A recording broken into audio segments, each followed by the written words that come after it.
for watching 4-Color Commentary. I'm Mark Allen, and it's summertime. You know it's summertime here at the Allen household because the air conditioner is right off camera. The cabinet is right off camera. You can hear the air conditioner going. But hey, got that new microphone that my son got me for Father's Day, so we're rocking.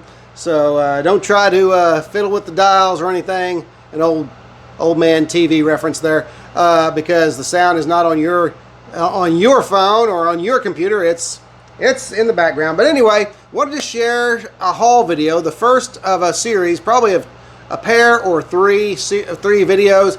Had a great vacation haul, and I'm going to share some of that. Comics as low as, well, less than 10 cents a piece. And so I'm going to talk about some of those today, but I'm going to have to split some of this up into two or three different videos. But I started last Saturday, which was the second to last day of vacation. I finally got to get away and do some comics hunting. Besides getting my new comics at the Comic Empire of Tulsa, shout out to Kenneth Hooker, owner and proprietor, owner-operator. But anyway, got the new comics, and one of these days I want to do a new comics video. I want to do a new comics video about some of the stuff I'm reading right now, but I'm not going to do that right now. I want to just talk about the back issue stuff I picked up. Now, started out at Tulsa Flea Market last Saturday, someplace I hadn't been for quite some time. The regular comics guys were not there. In fact, there weren't any just comics guys there. Okay, there were some comics there, and people selling comic books and related. But the main guy I go there for, he wasn't working that day, wasn't setting up that day. But I did find some very, very cool stuff on a one booth I went to on a $5 table. The guy had stuff just laid out on 2 or 3 tables and had $5, just a cut on written on a piece of paper, $5 for all the stuff on the table. And so I, what do? You start digging through, because there's everything from coloring books to calendars to comic book magazines. And so I find, for one thing, I find a very cool issue. Whenever I can pick these up, I do. The Hulk magazine, mostly from the 70s, but this is a 1980 issue, a later issue, number 22. Beautiful cover on there. Now listen, anytime you can get something like this, and this is in pretty good shape here, it's lots of gloss, a few dings and some creases, but those can be pressed out for the most part. But when you can find one of these, they're just so worth it. Now this is one of the later issues that had the color interiors, and so that's cool. And and you got some decent artwork in here. You have Ron Wilson and Alfredo Alcala inking, and you have some great stuff in here. You also have some great inner cover illustration here. This looks like, let's see who it said did that inner cover. I knew that for a moment. Let's see what it says. Joe Jusko. Okay, so Joe Jusko. But there is some definite, tell me if I'm wrong, there's some definite Sal Buscema influence going on there. But beautiful Joe Jusko illustration. And Bob Larkin cover. And Ron Wilson interiors with Alfredo Alcala inking. So just some great stuff. For $5, that's a steal. That's a steal. And because if you found a publication like this today, at the very least, a magazine publication like this full of comics work, going to run you $10 at the least. Okay, so there was that. Also on that table, and I'm just going from good to better here. Also on that table was a fanzine that I try to pick up copies of these anytime I can. This is a fanzine originally published in 1977. And it is issue number 134 of the Rockets Blast Comic Collector. And with a beautiful illustration there. I don't remember the artist's name. His initials are SF, so you can do your research there. It's inside this book somewhere, but just soak in that art, though. Beautiful Flash Gordon cover, and just great stuff. And then also an early Mike Zeck illustration, Flash Gordon illustration on the back. So great stuff there. And of course, wonderful artwork throughout. And again, $5 off of a $5 table. You just can't do any better. You also have an early story here early Flash Gordon story by Mike Zeck, illustrated by Mike Zeck. Just amazing black and white art there. And so great stuff there. This is actually another illustration by Mike Zeck, and they're kind of a redo or another version, another vantage point of the back cover. Okay, and so great, fun stuff, lots of fun. You actually have an interview in here with Buster Crabbe, so that's very cool. Who was still alive at the time, and so that's neat. Buster Crabbe, who of course played the role of Flash Gordon in some old movies. And then just some really fun artwork. You have a centerpiece here. I don't know who it was by. I'm not going to look it up for you, but soak it in. Soak it up. Okay. Just great stuff. So, $5, Rocket Blast Comic Collector. You can't beat it. Now, third thing I found on that $5 table. This just blew my mind, because this is a publication that I had seen advertised in comics back in 1979, and I always remember wondering, oh, what would it be like to actually, buy that and get that. And actually, you know what? This is interesting, because there is on the front of the cover here at the very top, it's copyright Superlith Incorporated 1977. Then inside, copyright 1979 by Kenneth R. Seppi. So this may be a later version, but anyway, just to not keep you in suspense, this is the magnificent superhero of comics golden age. I have never seen one of these in the wild. Seen them in lots of old comic ads and remember them, but it was so great to find this for $5, which by the way was the original cover price. So again, you're talking great value. Yeah, a little bit soiled on the back with a big crease. Going to press it, but just in the condition that it's in, still got gloss and still all the pages there and everything firmly. The staples are firm, no rust.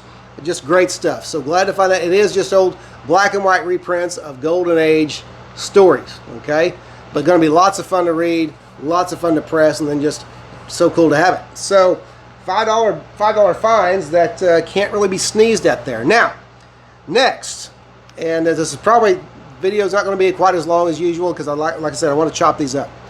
But these are a bunch of comics I got. That first there were two signs on these boxes. There was a sign that said 25 cents a piece. There was a sign that said 10 cents a piece. What I ended up getting was a stack of comics. Let me dig all of these out for you so you can see everything I got here. I got this stack of comics for $2. $2. Now, I don't know, it was really still kind of early in the morning. Not even 10 o'clock yet, so he may have said 25 cents, then he put that 10 cents on there. And then when I brought him all of these, he just said, let's make it $2. So let's go through what I got for $2. Now, I got Iron Man Volume 3, Number 1, okay, which was, of course, The Hero's Return back in 1998. Right there you go. That was included in the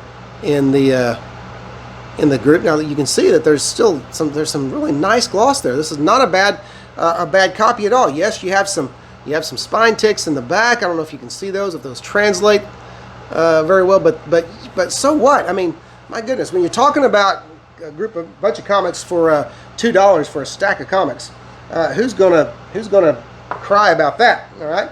Also, Iron Man number 1 from Marvel Action Hour, which actually still has the Marvel Action Hour little booklet in there, and actually has the polybag includes a 16-page Marvel Action Hour preview, one of 6 different Marvel Action Hour acetate prints, proof of sales, redeemable for a special acetate print, not available anywhere. Of course, you can't get that anymore. And sweepstakes entry, but it has all that. It's still bagged, never been opened, included in that stack of $2 comics. Great stuff there as well. Okay, those things right there would have been, you would have seen those in dollar boxes. Okay, so there's the $2 right there. Now I also got, and you know how I like comics history and just different books I've never seen before. Found a publication here called Anything Goes. And it's Anything Goes number 3 with a very cool Cerebus cover. Cerberus or Cerebus, however you want to say his name. Okay, and it's just a bunch of comic stories, and one by Marv Wolfman and Gary Kwapitz. Last Blood comic story there, vampire story. Okay, and also have let's see what else you have in here. See, I've never seen one of these before, so it's very, very cool. Lloyd Llewellyn. You got to add with Lloyd Llewellyn from Fantagraphics, okay? Which this is, of course, a, what is this? Is this a Fantagraphics? This is comics. Oh, this is a published monthly by the Comics Journal. Okay, so this is the Comics Journal outfit here, and so you know, you got different things, but so just kind of a lots of neat stories in there. There's kind of funny animal story here. So for me, it was just something I picked up because I'd never seen it before. It does have an advertisement for Captain Jack and for Critters #1 in there. So you know, just something cool that I'd never seen before. And at the most, I was going to be paying 10 cents for it. So there you go. Found a copy of Ray Bradbury Comics #1. Again, in that stack of $2 comics, still in the sealed bag with the cards in the back. So whenever I can find those things, I like finding those comics that are still sealed in the bags, depending on what they are, and getting those, because of course this one had artwork by Corbin and Williamson, and a Stout. I believe that cover is by William Stout. Okay, and so really very cool find there as well. This was another one I'd never heard of before, but I got it because of the artist's work in it. This is Star Force 6 Special, #1, okay? Don't know if this is their first appearance or not, but I got it for the early Vic Bridges art, or Victor Bridges as sometimes is known. This is 1984. Victor Bridges was the artist on Freak Force for Image Comics back in the day, and he has a very cool, you know, kind of John Byrne-ish style. You can tell he was very, very influenced by John Byrne, even in these young this early work in 1984, okay? But it is black and white work inside, but that's okay.